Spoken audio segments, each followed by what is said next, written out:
itu mulai itu air. Itu karena hujan atau apa, Pak? Itu akibat daripada hujan dari atas kan. Dan ini ditahan dengan apa istilahnya kalau perusahaan ini Jalannya. jembatan yang dia bikin yang model gorong-gorong. Itu memang jalan perusahaan, Pak, untuk kegiatan perusahaan. Nah, inilah sampai kami masyarakat di sini tanda tanya karena keputusan rapat terakhir dengan perusahaan bahwa jalan tambang itu ada di Marinding, Kadong-Kadong, Benalemon. Nah, kenapa ada belok ke sini tanpa ada koordinasi dengan kami di sini?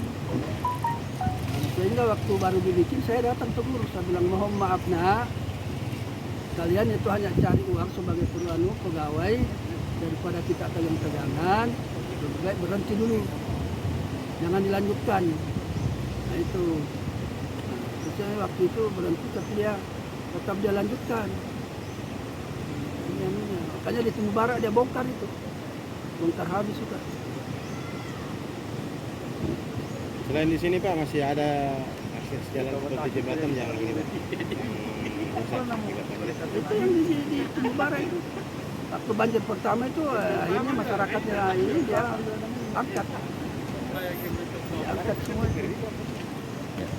Makanya yang jalan masuk ini di stop karena sesuai dengan kesepakatan waktu rapat bahwa itu jalan tambang ada di Marinding Benalemon PT Tambang, bukan lewat sampean. Itu yang